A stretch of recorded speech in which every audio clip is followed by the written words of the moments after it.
আসসালামু আলাইকুম প্রিয় শিক্ষার্থীবৃন্দ, সবাইকে শাইন টিউটর ফেসবুক পেজে স্বাগতম। আমরা আজকে শাইন টিউটর এই ফেসবুক পেজের এই ভিডিওর মাধ্যমে বর্তমান সময়ে শিক্ষার্থীদের একটি মেজর সমস্যা, সবচেয়ে বেশি সমস্যা সমাধান করব। সেটা হচ্ছে বর্তমান সময়ে আপনারা জানেন, বর্তমান না বিগত অনেক বছর যাবতই সৃজনশীল প্রশ্ন এবং সৃজনশীল প্রশ্ন থেকে প্রশ্ন উত্তর দিতে হয়। আপনারা জানেন অনেক শিক্ষার্থীরাই এই প্রশ্নের মাধ্যমে এই পরীক্ষা দিয়ে আসতেছে। তবে এখনো পর্যন্ত যদিও তাদের এক্সপিরিয়েন্স 2-3 বছর বা 4 বছর বা অনেক মোটামুটি সৃজনশীল প্রশ্নের মাধ্যমেই তারা পরীক্ষা দিয়ে আসছে, কিন্তু এই পরীক্ষাটা অনেকদিন যাবত দিলেও তারা এখন পর্যন্ত একটি সৃজনশীল প্রশ্ন কিভাবে লিখবে বা একটি সৃজনশীল প্রশ্ন লেখার আসলে নিয়ম কি, এটা সম্পর্কে অনেক শিক্ষার্থী অবগত নয়। এর কারণ হচ্ছে অনেক শিক্ষার্থীরাই আপনার সারা বছর ধরে গণিত এবং ইংরেজির উপর সবচেয়ে বেশি তারা জোর দেন, এবং গণিত এবং ইংরেজিতে তারা ভালো ফলাফল করলেও বাংলা, বাংলা প্রথম পত্র এবং সমাজ, বিশ্ব পরিচয় বলে যে সাবজেক্টটা, এবং বিজ্ঞান, সাধারণ বিজ্ঞান বা অন্যান্য যে সাবজেক্টগুলা সৃজনশীল, যেগুলোর মাধ্যমে সৃজনশীল যে সাবজেক্টগুলোর সৃজনশীল আকারে প্রশ্নগুলো আসছে, সেই সাবজেক্টগুলো আসলে ভালোভাবে তারা দিতে পারে না। এর কারণ হচ্ছে তারা প্রশ্নের প্যাটার্ন কিভাবে লিখতে হবে এবং সৃজনশীলে আসলে গদ গদ আকারে মানে প্রচুর পরিমাণে সৃজনশীল প্রশ্ন পড়তে হবে নাকি গল্প পড়তে হবে, এই বিষয় সম্পর্কে তাদের ধারণা খুব কম। তো এই সৃজনশীল প্রশ্নটা সমাধান করার আগে এটা হচ্ছে নবম দশম শ্রেণীর একটি সৃজনশীল প্রশ্ন আমরা নিয়েছি, এবং এটা বোর্ড বইয়ে আছে, আপনাদের পাঠ্য বইয়েরই সৃজনশীল প্রশ্ন আমরা সমাধান করব। তো সমাধান করার আগে আমি বলে নিই যে সৃজনশীল প্রশ্ন লেখার জন্য আপনার কি কি জানা জরুরি। প্রথমত হচ্ছে, সর্বপ্রথম আপনার একটি গল্প, সৃজনশীল প্রশ্ন লেখার আগে একটি গল্প অথবা অধ্যায়টি, অর্থাৎ আপনি যে অধ্যায়, আপনার যে অধ্যায়গুলো আছে সিলেবাস ভিত্তিক পরীক্ষায় যে অধ্যায়গুলো থেকে আসবে, সেই অধ্যায়গুলা আপনার সবচাইতে বেশি, প্রথম জরুরি কাজ হচ্ছে সেই অধ্যায়গুলো আপনি সবচেয়ে বেশি ভালোভাবে করবেন। অর্থাৎ মনোযোগ সহকারে, একটি গল্প হলে গল্পটা মনোযোগ সহকারে পড়বেন, এবং একটি কবিতা হলে কবিতাটা মনোযোগ সহকারে করবেন। গল্পের পাঠ পরিচিতি, অর্থাৎ গল্পের মূল ভাব, গল্প কি বলেছে, গল্পে কি চাচ্ছে বা কি আপনি বুঝতে পেরেছেন, সেটা ভালোভাবে আয়ত্ত করবেন। এটা হচ্ছে প্রথম। দ্বিতীয় আরেকটা বিষয় হচ্ছে কবিতা, অর্থাৎ আপনি যদি কবিতা মানে পদ্য পড়েন, সেই পদ্যটা কি বললো, পদ্যটা কি সার, মর্মটা কি, আসলে কবিতার মূল ভাবটা কি, এটা ভালোভাবে আয়ত্ত করবেন। যদি সাধারণ বিজ্ঞান হয় কিংবা বিশ্ব পরিচয় হোক, অন্যান্য যে সাবজেক্ট গুলো আছে, এই সাবজেক্ট গুলোরও আপনার প্রত্যেকটা অধ্যায়, আগে সর্বপ্রথম কাজ হচ্ছে অধ্যায় ভিত্তিক, অর্থাৎ অধ্যায়টা পরিপূর্ণভাবে শেষ করবেন। অধ্যায় যদি আপনি পরিপূর্ণভাবে শেষ করতে পারেন এবং অধ্যায়ে কি কি বলা হয়েছে সেটা যদি সম্পূর্ণভাবে শেষ করতে পারেন, বুঝতে পারেন, সৃজনশীল যে কোনো জায়গা থেকে আসুক, যেই দিক, আপনার ওই সহায়ক কি বলে গাইড বা অন্যান্য বইয়ের প্রশ্ন আপনার অতিরিক্ত পড়ার দরকার নেই। আপনি জাস্ট গল্পটা রাখবেন, এবং পাঠ্য বইয়ের কিছু সৃজনশীল থাকে, এই পাঠ্য বইয়ের সৃজনশীল গুলো একটু অ্যানালাইসিস করবেন। এরপরে যদি সময় হয় যে অন্যান্য অতিরিক্ত প্রশ্নগুলো পড়লেন, তবে এই প্রশ্ন মুখস্থ নয়। সৃজনশীল প্রশ্ন কোনো ধরনের মুখস্থ করার আপনার দরকারই নেই। গল্পটা সুন্দর মতো বলবেন, এবং গল্প আর ওই সৃজনশীল প্রশ্ন কয়েকবার করলে মোটামুটি ইনশাল্লাহ আশা করা যায় আপনি পারবেন। এরপরে হচ্ছে আপনার এই যে 1 নম্বর প্রশ্নের জন্য যেটা করতে পারেন, ওই যে গল্প সুন্দর মতো পড়লেন, এবার গল্প হাইলাইটার দিয়ে আপনি টিক দিয়ে রাখলেন। একেবারে গল্পের নারী নক্ষত্র যদি পরিপূর্ণভাবে পড়েন, সৃজনশীল আর কোনো সমস্যা হওয়ার সম্ভাবনা একেবারেই নেই। প্রথম টার্গেট, গল্প সম্পূর্ণভাবে সুন্দরভাবে পড়বেন। সৃজনশীলের আরেকটা ভালো বৈশিষ্ট্য আছে, যদিও আমরা এটার প্রথম বের হওয়ার পরে, যখন সৃজনশীল বের হয়েছে, আমরা সৃজনশীলের বিরোধিতা করেছি যে আসলে এটা দরকার নেই। তো একটা সময় আমাদেরকে, আমার কাছে, আমার ব্যক্তিগতভাবে মনে হয়েছে যে সৃজনশীল দক্ষতা হচ্ছে নিজের দক্ষতা যাচাই করা।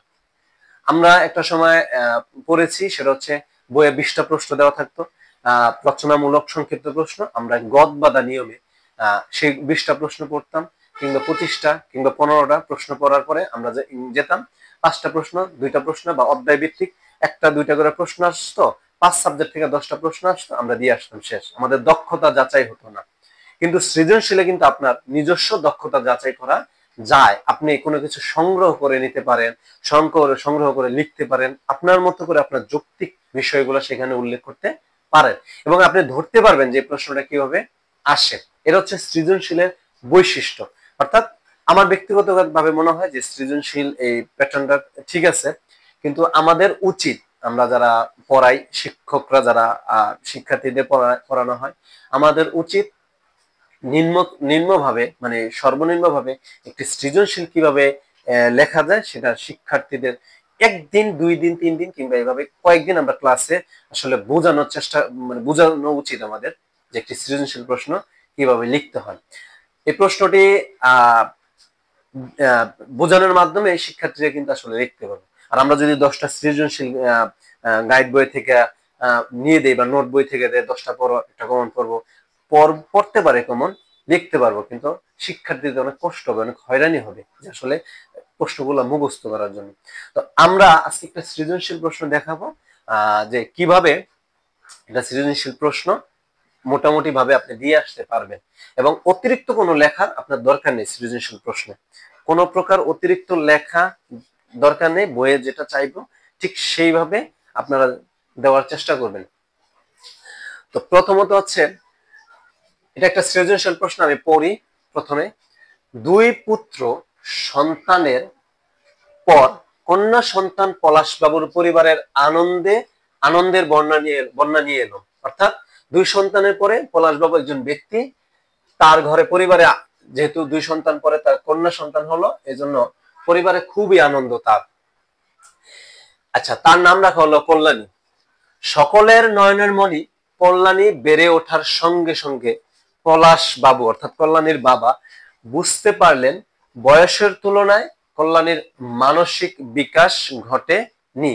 অর্থাৎ বয়সের তুলনায় তার যে মানসিক বেড়ে ওঠার বিষয়ে তিনি প্রস্তুত থাকবেন, যে একটি পরিবেশের সাথে খাপ খাইবেন কিভাবে, সেটা তিনি ঘটাতে পারেননি। অর্থাৎ একটু ডিফারেন্ট।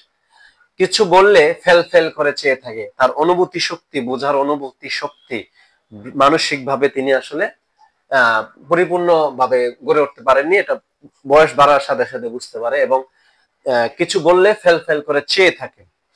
কল্যাণীর বিয়ের কথাবার্তা চলছে, এবার কল্যাণী উপযুক্ত হয়েছে, বিয়ের বয়স হয়েছে, বিয়ের কথাবার্তা চলছে। পলাশবাবু কল্যাণীর অবস্থা বর পক্ষকে খুলে বললেন। সব শুনে বরের বাবা সুবোধ বাবু বললেন, পলাশ বাবু কল্যাণীর সবকিছু খুলে বললেন। সব শুনে বরের বাবা সুবোধ বাবু বললেন, অর্থাৎ পলাশ বাবুকে বললেন যে পলাশ বাবু, এখানে যদিও কমা দেয় না বোর্ড বইয়ে, কিন্তু একটু থাইমা নিবেন, কারণ এলোমেলো হয়ে যাবে। পলাশ বাবু কল্যাণীর মতো আমার ছেলেও হতে পারতেন। এবার পলাশ বাবু সুবোধ বাবু বললেন পলাশকে যে পলাশ বাবু কল্যাণীর মতো আমার ছেলে হতে পারত, কাজেই কল্যাণী মাকে আমার ঘরে নিতে কোনো আপত্তি নেই।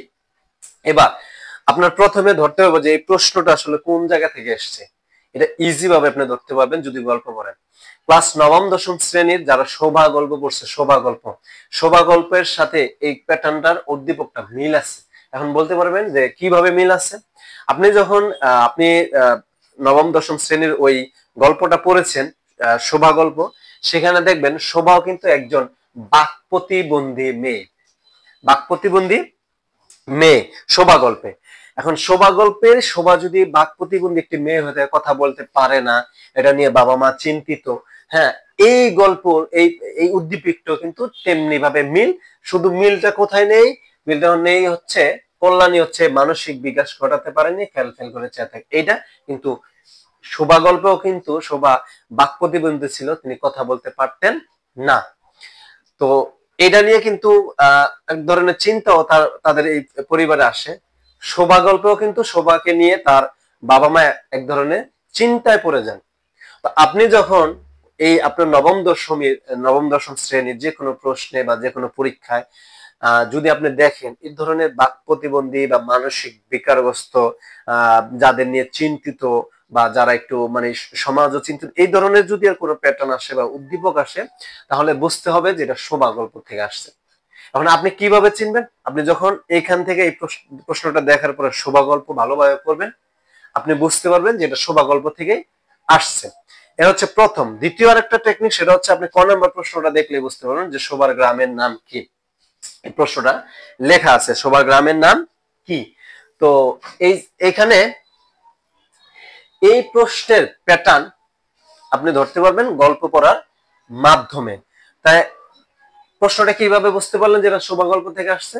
প্রথমত ওই যে বাক প্রতিবন্ধীর একটা মানে মিল আছে, বিশেষ চাহিদা সম্পন্ন শিশুর মতোই একটা উদ্দীপক, এবং শোভা গল্প কিন্তু একজন বিশেষ চাহিদা সম্পন্ন মেয়ের কথাই বলা হয়েছে। যে গল্পটা আসলে আমাদের এই গল্পের সাথে বা এই উদ্দীপকের সাথে মিল রয়েছে।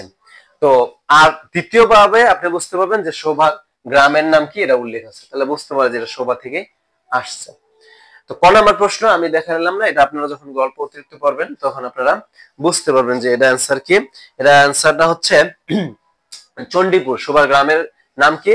চণ্ডীপুর। এটা লেখা টাকার দরকার নেই, বোঝানোর দরকার নেই। ক নম্বর জ্ঞানমূলক প্রশ্ন, এটা আপনারা বই পড়লে বুঝতে পারবেন। আচ্ছা, গেল।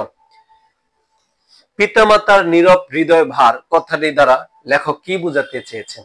এই যে লেখছে পিতামাতার নীরব হৃদয় ভার, এই প্রশ্নটার আপনারা যখন অ্যান্সার দিবেন অতিরিক্ত কোনো কিছু লেখার দরকার নেই। সৃজনশীল অতিরিক্ত কোনো কিছু লেখার দরকার নেই। আপনি তাহলে কি করবেন? পিতামাতার নীরব হৃদয় ভার আপনি যখন গল্প পড়বেন তখন বুঝতে পারবেন।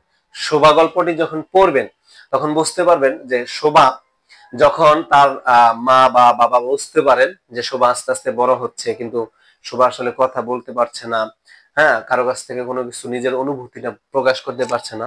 তো এক সময় শোভা, এই খ নম্বর প্রশ্নটা আর কি, এক সময় শোভা হচ্ছে যখন তার বিয়ের উপযুক্ত সময় হয় তখন তাকে বিয়ে দিবে, কিন্তু এই যে তার কথা বলার না কারণে বা প্রতিবন্ধী হওয়ার কারণে তিনি কিন্তু তাকে কেউ মানে ওইভাবে কোনো শ্বশুর তাকে তার পুত্রবধূ করে নেওয়ার জন্য আগ্রহ দেখাচ্ছেন না। তো এইটা একটা সময় এই যে সবার কথা বলতে না পারার কারণে আপনি প্রশ্ন লিখতে পারেন যে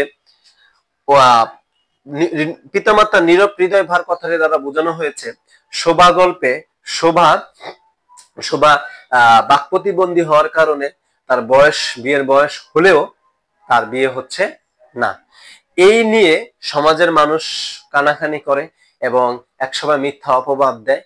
মিথ্যা অপবাদ এবং এই কানাকানি এবং মানুষের কথার কারণেই এবং শোভাকে বিয়ে দিতে না পারায় তার বাবা মায়ের কপালে চিন্তার ভাঁজ পড়ে যায়। তাই তা পিতামাতার নীরব হৃদয় ভার হয়ে থাকে, তারা নীরব হয়ে যায়। কথাটি দ্বারাই শোভাকে বিয়ে না দেওয়ার বিষয়টি, কষ্টটি, তার বাবা মায়ের কষ্টটিকেই বোঝানো হয়েছে। শেষ, আর কিছু লেখার দরকার নাই, অতিরিক্ত কোনো লেখারই দরকার নেই। সৃজনশীল আপনারা যদি এই প্রশ্নটা 5 লাইনের বা 6 লাইনের ভিতরে 6টি বাক্য বা 7টি বাক্যের মাধ্যমেও যদি আপনি পরিপূর্ণভাবে প্রশ্নের অ্যান্সারটা দিতে পারেন, আপনার বাড়তি কোনো লেখার দরকারই নেই। ঠিক আছে, এটা দরকার নেই। এভাবে এবার হচ্ছে আপনার গ নাম্বার প্রশ্নটা। গ নাম্বার প্রশ্নে উদ্দীপকের প্রথম অংশের বক্তব্যে কল্যাণী ও শোভার যে বিশেষ দিকটি দেখানো হয়েছে তা ব্যাখ্যা করো। এটা হচ্ছে গ নাম্বারটা। তো আমরা উদ্দীপকের এই প্রথম অংশ, এখানে একটি উদ্দীপক দেওয়া আছে, আর উদ্দীপকে এই যে উপরের প্রশ্নের ক খ গ ঘ এই প্রশ্নের উপরে যে লেখাগুলো থাকে, যেখান থেকে আমরা লিখবো সেটা হচ্ছে উদ্দীপক, মানে তথ্যগুলো কোথা থেকে আসলে পাবো এটা হচ্ছে উদ্দীপক। এই উদ্দীপকের দুইটা অংশ আছে, প্রথমে একটা আর কল্যাণী থেকে একটা। প্রথম অংশটা হচ্ছে কল্যাণীর জন্ম এবং বেড়ে ওঠা এবং তার তিনি যে আসলে একটা বিশেষ চাহিদা সম্পন্ন শিশু হিসেবে জন্ম নিছে এটা বোঝানো হয়েছে প্রথম অংশে। আর দ্বিতীয় অংশ হচ্ছে তার বিয়ের বিষয়টা উল্লেখ করা হয়েছে। তো আমরা এখানে প্রথম অংশ কল্যাণীর বক্তব্যে, উদ্দীপকের প্রথম অংশের বক্তব্যে। আচ্ছা, তাহলে উদ্দীপকের প্রথম অংশ নিব। দেখছো শোভার যে বিশেষ দিকটি, শোভার, হ্যাঁ, শোবার যে বিশেষ দিকটির সঙ্গতি, এটা সঙ্গতি, হ্যাঁ, সঙ্গতি দেখানো হয়েছে তা ব্যাখ্যা। সঙ্গতি মানে মিল দেখানো হয়েছে। সঙ্গতি মানে কি? সঙ্গ বা মিল দেখানো। এই দিকটি আমরা কি বোঝানো হয়েছে সেটা আমরা দেব। তো মিল দেখাবো আর কি। তো উদ্দীপকের এই জন্য এখন আমরা গ নম্বর প্রশ্ন লেখার জন্য আগে উদ্দীপকের একটু বিবরণ দিব এবং শোভা গল্পেরও কোন দিকটি উদ্দীপকের সাথে মিল আছে সেটা বিবরণ দিয়ে দিব, শেষ। বেশি কোনো লেখার দরকার নেই। এবার আমরা উদ্দীপকের বর্ণনা, এই যে এখানে যে লেখাটুকু আছে এটা হুবহু তুলবো না। হুবহু তুললে আসলে অনেকটা মানে একটু অন্যরকম দেখা যায়। এজন্য গল্প মানে যেটা লেখা থাকবে এটা মূল ভাবটা ঠিক থাকবে, মানে এখান থেকে এই পর্যন্ত মূল ভাব ঠিক থাকবে। আর আমরা এই এতটুকু লেখে আমাদের ভাষায় আমরা একটু গুছিয়ে লেখার চেষ্টা করবো, একটু অন্যরকম, কিন্তু মূল ভাব ঠিক থাকবে। তা আমরা লিখতে পারি যে পলাশবাবুর পরিবারে 2 সন্তানের পরে একটি কন্যা সন্তান জন্ম হওয়ার কারণে আনন্দের কমতি থাকে না। এই যে এইভাবে পলাশবাবুর পরিবারে 2 সন্তানের 2 পুত্র সন্তান জন্ম হওয়ার পুত্র সন্তানের পরে একটি কন্যা সন্তান জন্ম হওয়ার পরে তার পরিবারে কি আনন্দের কমতি থাকে না, সবাই আনন্দ করতে থাকে এবং এভাবেই চলতে থাকে। কিন্তু একটা সময় যখন এবং তার নাম রাখা হয় কল্যাণী। কল্যাণী একটা সময় যখন আস্তে আস্তে বড় হতে থাকে তখন তার পরিবারের সবাই বুঝতে পারে যে কল্যাণী একটু তার মানসিক বিকাশ ঘটাতে পারেনি। এই যে মানসিক বিকাশ ঘটাতে পারেনি, তিনি ফেল করে চেয়ে থাকেন, কারো কথা বুঝতে পারে না। এই নিয়ে বাবা মার কি ভিতরে একটি বা পরিবারের সকলের ভিতরে একটি চিন্তিত, তারা সকলে চিন্তিত হয়ে পড়ে। তেমনি ভাবে এখানে এই যে মিল দেখানো হয়েছে না, তো উদ্দীপকের এই কল্যাণীর এই ঘটনা থেকে আমরা বুঝতে পারি যে কল্যাণী হচ্ছে কি একটি বিশেষ চাহিদা সম্পন্ন শিশু। কল্যাণীর মতেও এভাবে লিখতে পারি যে কল্যাণীর মতেও শোভা গল্পে শোভা, এই যে শোভা গল্পের শোভাও যখন জন্ম নেয় তার বাবা মার খুশির কমতি থাকে না। কিন্তু একটা সময় শোভা গল্পের তার বাবা বুঝতে পারেন বা পরিবারের সকলে বুঝতে পারেন যে শোভা অন্যদের চেয়ে আলাদা একটি বিশেষ চাহিদা সম্পন্ন শিশু, তিনি কথা বলতে পারেন না। তো শোভা গল্পের শোভার কথা বলতে না পারা অর্থাৎ বিশেষ চাহিদা সম্পন্ন শিশু হওয়ার দিকটি এবং পিতামাতার চিন্তার দিকটির সাথে উদ্দীপকেরও কল্যাণীর অন্যদের চাইতে আলাদা অর্থাৎ তার মানসিক বিকাশ না ঘটানোর বিষয়টি এবং পিতামাতার চিন্তার বিষয়টি, এই দুইটি দিকই সঙ্গতি দেখানো হয়েছে, মিল দেখানো হয়েছে, অর্থাৎ বিশেষ চাহিদা সম্পন্ন হওয়ার বিষয়টি মিল দেখানো হয়েছে, শেষ। গ নম্বর প্রশ্ন, আর কোনো বাড়তি লেখার দরকার নেই। উদ্দীপকে কি বলা হয়েছে আর এই উদ্দীপকের সাথে যেহেতু মিল বলছে, গল্পে কি মিলেছে আমরা ততটুকু দিয়ে দিব। কোন ধরনের বাড়তি লেখার দরকার নেই, তার বিয়ে হয়েছে ঘটগমুক বলছে ওইটা সেটা, মানে এর দরকারই নেই, যেটা চায় না সেটা আমাদের লেখার দরকার নেই, ঠিক আছে। তো এইভাবে আমরা প্রশ্নগুলো লিখবো, অল্প হোক, 1 পৃষ্ঠা 1.5 পৃষ্ঠা হোক, কোনো সমস্যা নেই। আপনার লেখা ঠিক আছে, প্যাটার্ন ঠিক আছে, নাম্বার অবশ্যই পাবেন। ঘ নাম্বার আমরা যাই। ঘ নাম্বার আশা করি বুঝতে পারছেন। ঘ নাম্বার হচ্ছে কল্যাণী ও শোভা একই পরিস্থিতির শিকার হলেও উভয় প্রেক্ষাপট ভিন্ন, অর্থাৎ পরিস্থিতি ভিন্ন হয়েছে। একই উভয় কি কল্যাণী ও শোভা একই পরিস্থিতির শিকার, দুইজনে কিন্তু একই পরিস্থিতির শিকার। কিভাবে দুইজনে একই পরিস্থিতির শিকার হয়েছে?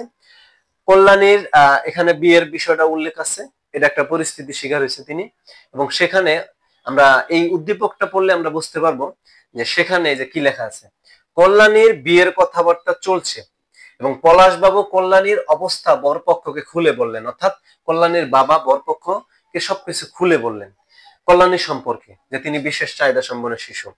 সব শুনে বরের বাবা সুবোধবাবু বললেন যে পলাশবাবুকে, সুবোধবাবু বললেন পলাশবাবুকে, অর্থাৎ কল্যাণীর হবু শ্বশুর, তিনি তার বাবাকে বললেন যে পলাশবাবু কল্যাণীর মতো আমার ছেলেও হতে পারতো, মানে কল্যাণীর যে অবস্থা হয়েছে সেটা আমার ছেলেরও হতে পারতো, আমরা কল্যাণী মাকে ঘরে নিতে আপত্তি নেই আমাদের। তো এই যে উদারতার পরিচয় দিয়েছে সেটা শোভা গল্পে কিন্তু উদারতার পরিচয় দেয়নি। তো এখানে লেখছে পরিস্থিতির শিকার, শোভাও কিন্তু ওই তার বিয়ের কথাবার্তা চলে, বিয়ের জন্য প্রস্তাব মানে কথাবার্তা চল বলতে তার বিয়ের বয়স হইলো, কিন্তু সেখানে বিয়ে না হওয়ার কারণে, কারণ সে বিশেষ চাহিদা সম্পন্ন শিশু, তার প্রতি কেউ উদারতা দেখায়নি। তো সে তার বিয়ের বয়স হলো, বিয়ে না হওয়ার কারণে তার তার বিরুদ্ধে নানা রকমের মিথ্যা অভিযোগ আসতে থাকে এবং এটা নিয়ে তার বাবা মা একটু মানে চিন্তিত হয় এবং খারাপ লাগে তার অন্যত্র চলে যায়। তো এইখানে আমরা লিখবো সেটা হচ্ছে আগে এই যে উদ্দীপক ঘটনাটা দিব, গ নাম্বারে যেভাবে আসছে ঠিক ওইভাবেই। গ নাম্বার হচ্ছে কি আমরা বলছি ঘটনা এক, আমরা আমাদের ভাষায় মূল ভাব ঠিক থাকবে, ঘটনার মূল ভাব, কিন্তু আমাদের ভাষায় একটু ডিফারেন্ট করে দিব শব্দগুলো। তো এইটাও পরের অংশটাও ঘ নাম্বারের এই যে পরের অংশটা এই কল্যাণের বিয়ের অংশটা এটাও আমাদের মতো করে দিব, তবে আমরা একটু ভাষাগুলো চেঞ্জ করে দিব, তাইলে হয়ে যাবে। যে এভাবে লিখতে পারি যে উদ্দীপকের কোদানি কল্যাণী, উদ্দীপকে উল্লেখিত কল্যাণীর বয়স বাড়ার সাথে সাথে, এইভাবে দিব উদ্দীপকে উল্লেখিত কল্যাণীর বয়স বাড়ার সাথে সাথেও তার বিয়ের প্রস্তাব আসে এবং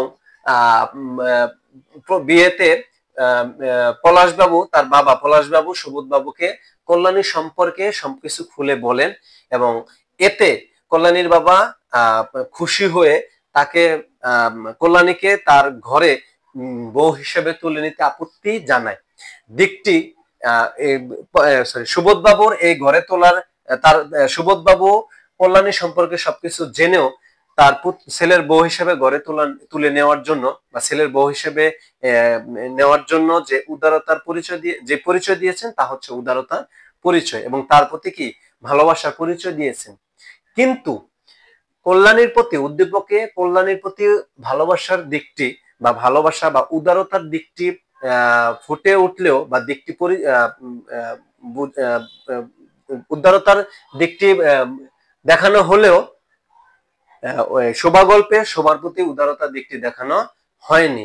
তিনিও একই পরিস্থিতির শিকার হয়েছেন, অর্থাৎ তারও বিয়ের বয়স হওয়া সত্ত্বেও তার মানসিক তিনি বিশেষ চাহিদা সম্পন্ন হওয়ার কারণে তাকে কেউ বিয়ে করতে চায়নি বা কোনো পরিবারে তাকে নিতে চায়নি, যেখানে উদারতার দিকটি দেখানো হয়নি। তা আমরা বলতে পারি যে এবার বলতে পারি যে আমরা বলতে পারি যে কল্যাণীও বিশেষ চাহিদা সম্পন্ন শিশু এবং কল্যাণী ও শোভা বিশেষ চাহিদা সম্পন্ন শিশু হলেও উদ্দীপকে কল্যাণের প্রতি যে উদারতা দেখানো হয়েছে তা শোভা গল্পে দেখানো হয়নি।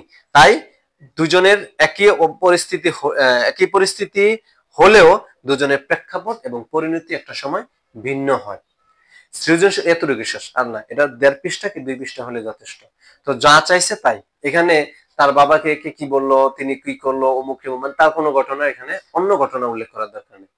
তো সৃজনশীলের প্রথম বা প্রাথমিক নিয়ম হচ্ছে আপনি সর্বপ্রথম গল্পটা পরিপূর্ণভাবে শেষ করবেন এবং দ্বিতীয় কথা হচ্ছে গল্পের একেবারে সমস্ত ঘটনাগুলো কিভাবে সে কার চরিত্র কি কিভাবে কি সমস্ত কিছু পড়ার পরে আপনি দাগ দিয়ে শর্ট প্রশ্নগুলো পড়তে পারেন এবং এই প্রশ্নগুলো পড়লে বড় প্রশ্নগুলো লেখা যায় এবং গল্প সম্পর্কে আপনার পরিপূর্ণ ধারণা রাখতে হবে, তাহলেই সৃজনশীল যেখান থেকে আসুক আপনারা দিতে পারবেন ইনশাল্লাহ।